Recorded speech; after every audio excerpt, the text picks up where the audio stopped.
Vamos hoje caminhar com os Salmos, tratando juntos o Salmo de número 4. Em nossa jornada pelos Salmos, já passamos pelos 3 primeiros Salmos da Bíblia, e hoje nós vamos começar a ver um pouco do Salmo de número 4. Muitos acreditam que este quarto Salmo foi escrito na mesma ocasião que o Salmo 3. Lembre-se que o Salmo 3 teve o seu título preservado e fala de um momento difícil da vida do rei Davi, quando o seu filho Absalão procurou matá-lo.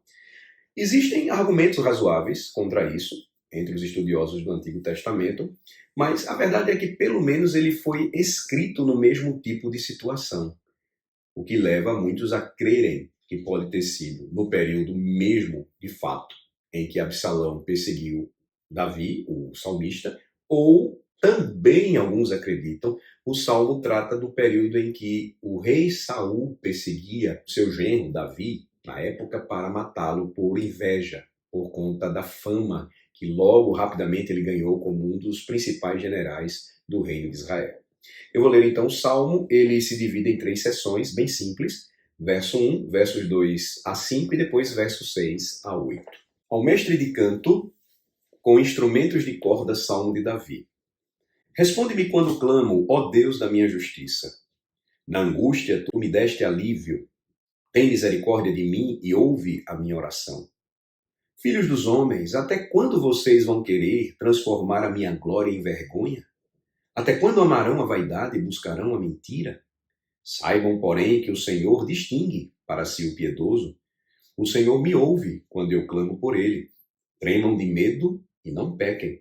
Consultem no travesseiro o coração e sosseguem. Ofereçam sacrifícios de justiça e confiem no Senhor. Há muitos que dizem, quem nos dará a conhecer o bem? Senhor, levanta sobre nós a luz do teu rosto. Mais alegria me puseste no coração do que a alegria deles quando eles têm fartura de cereal e de vinho. Em paz me deito e logo pego no sono, porque só tu, Senhor, me fazes repousar seguro. Senhor, nós pedimos que nos abençoe no estudo do Salmo 4, nesta jornada, este desafio de caminharmos juntos por este maravilhoso inário que nos deste. Dá-nos a iluminação que precisamos para entender a mensagem deste salmo e aplica ao nosso coração toda a verdade. Em nome de Jesus oramos. Amém. Como eu disse, são 3 seções bem simples. A primeira delas é o verso de número 1. O que é que temos no verso de número 1? E ele revela a importância deste primeiro versículo. Ele apresenta o clamor de Davi ao Senhor. Veja, ele vai chamar Deus de a sua justiça. Aqui nós temos o fluxo do salmo. Veja, o título do salmo é dado ao músico principal, ao mestre de canto. Então, você percebe a intenção em que o salmo foi composto, para que, mediante a experiência vivida pelo rei, o povo pudesse conhecê-la, entender que também é possível que outros sofram do mesmo modo e juntos louvem ao Senhor pelo livramento. Então, a intenção do salmo era que deveria ser usado na adoração pública e corporativa do povo de Deus. Por isso, Davi compôs o Salmo 4 para o mestre de canto, o líder da música, o levita responsável por aquele momento da adoração. E a palavra negnot na língua hebraica é uma referência às cordas, ou seja, era um canto, um hino que deveria ser cantado com a harpa, um dos instrumentos que era muito utilizado naquela época. Então, a importância do salmo revela isso. Deus é chamado de o Deus da minha justiça. Não é assim que ele começa? Ele diz, responde-me quando clamo, ó Deus da minha justiça. E nisto nós podemos extrair 2 verdades importantes para a nossa devocional hoje.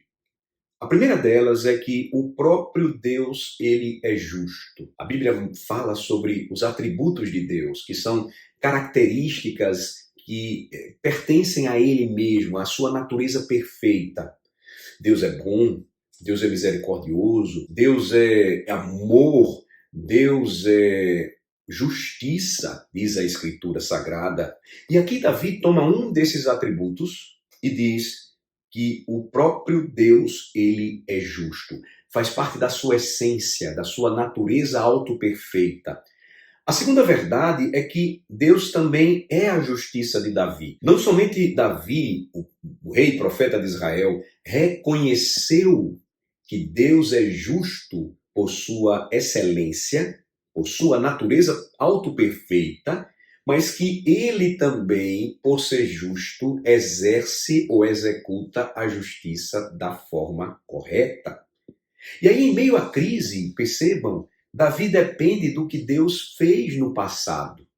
Se ele é justo, se ele já agiu com justiça no passado em favor do seu servo, não há maior força ou incentivo para a gente continuar a clamar a ele para que venha e nos socorra. A libertação, então, que ele experimentou no passado se torna a base sólida, o fundamento para que o servo de Deus clame pela libertação no tempo presente. Então ele começa dizendo: responde-me quando clamo, responde-me quando oro. E a ideia de clamor é aquela expressão mais forte da oração, de súplica a Deus. Responde-me quando clamo, ó Deus da minha justiça. Por quê? Porque na angústia tu me deste alívio. Ele se remete ao passado. Tem misericórdia de mim. Ele agora fala do presente e atende, ouve a minha oração. Os crentes, então, em apuros, seriam encorajados pelo Salmo de número 4 a fazer esta mesma oração e dizer: atende-me quando clamo, ó Deus da minha justiça. Esta é uma verdade que está em toda a Bíblia. Por exemplo, quando nós vamos para o Novo Testamento, Jesus conta a parábola de uma viúva que importunou por muito tempo um juiz ímpio, que não queria atender e julgar a sua causa até que ele cansou. E ele disse: olha, eu não temo a Deus, eu não temo a homem nenhum, mas para que essa mulher pare de me importunar, eu vou julgar a sua causa. A aplicação em toda a parábola contada por Jesus foi: se um homem assim atendeu à súplica insistente de uma mulher que estava em perigo, vocês já pararam para pensar que quanto mais faria isso o nosso Pai Celestial? Se o homem ímpio é capaz de fazer isso, quanto mais o Pai Celestial ensinou Jesus para nos ensinar que este tipo de oração do Salmo 4 deveria ser constante, sem parar, perseverante, persistente. Verso 2, veja que nós chegamos na segunda seção do Salmo, no Salmo 4. No verso 2, o que é que nós lemos? O salmista diz: filhos dos homens, até quando vocês vão querer transformar a minha glória em vergonha? Até quando amarão a vaidade e buscarão a mentira?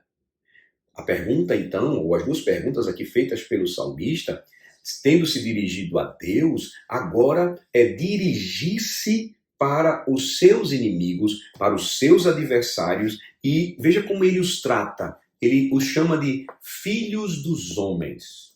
É uma expressão de tratamento nobre, respeitosa.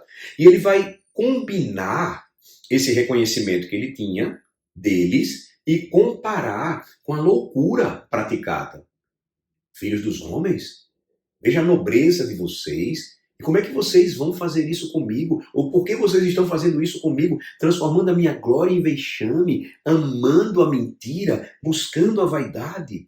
Veja que a glória é uma referência à honra e à glória de Davi, o rei. A glória que Deus lhe deu.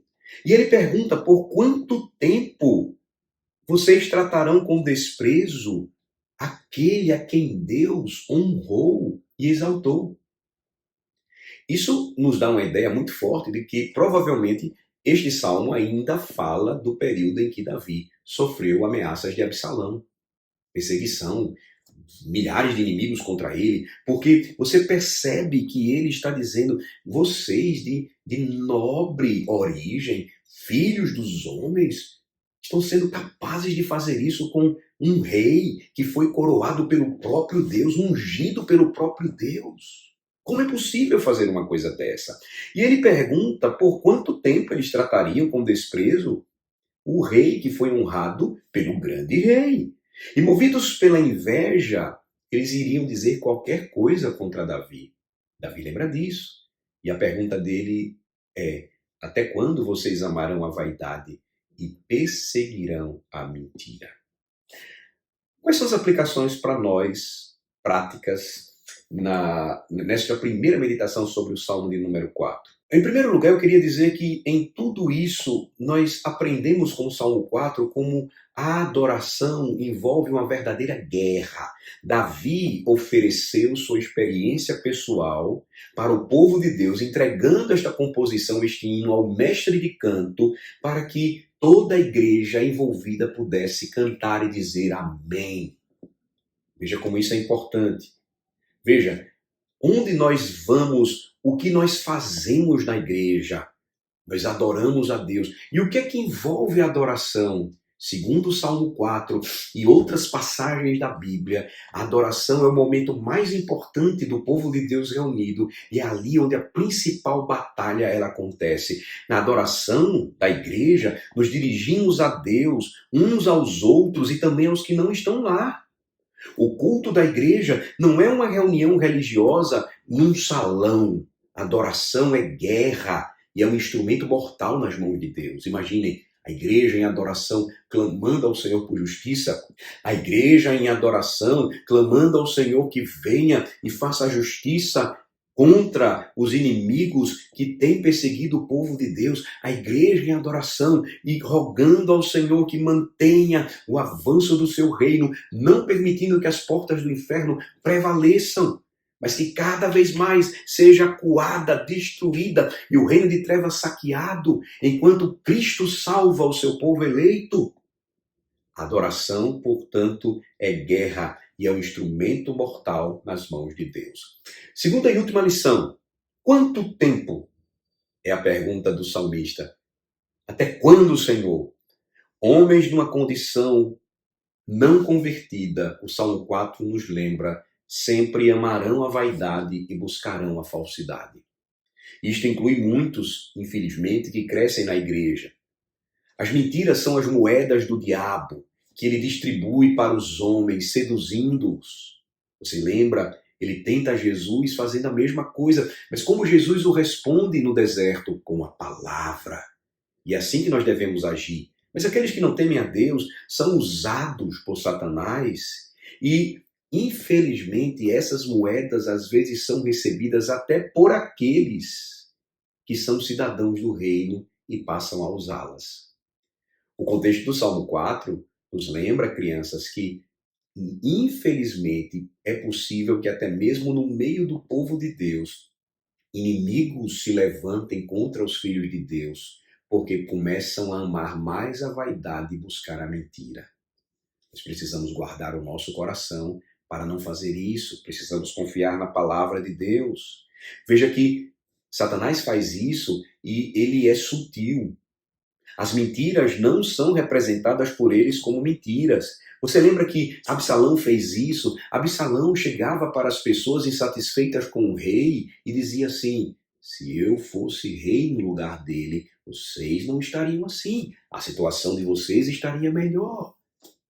Os inimigos de Deus, os inimigos do povo de Deus, e às vezes eles estão dentro da igreja, eles tentam agir do mesmo modo. As mentiras não são representadas por eles como mentiras. Se fosse assim, não funcionaria, não é verdade? Se fosse assim, Satanás não alcançaria êxito, porque quando ele tentou Eva no jardim, ele usou da falsidade para espalhar no coração de Eva e de Adão as suas mentiras. Quem nos dará a conhecer o bem? O salmista perguntou. Esta pergunta, então, pode ser respondida de uma forma muito razoável. Nós precisamos sempre confiar que o bem só nos será dado pelo Senhor. Ele é justo, Ele é a nossa justiça. O que foi que Ele fez por nós em Cristo? Quando Ele enviou a Cristo para o mundo, Cristo morreu por nós quando nós éramos ainda o quê? Seus inimigos. E por sua morte, a palavra de Deus então diz: justificados, pois, mediante a fé, temos paz com Deus, por meio do nosso Senhor Jesus Cristo. João 5:1. Esta é a grande mensagem do Evangelho. O Deus justo manifestou a sua justiça a nós por meio da justiça de Cristo, que foi creditada a nós que éramos injustos, inimigos de Deus e pecadores condenados ao inferno. Na próxima meditação, nós vamos seguir estudando juntos o Salmo 4 e outras lições nós procuraremos extrair para a nossa caminhada de fé.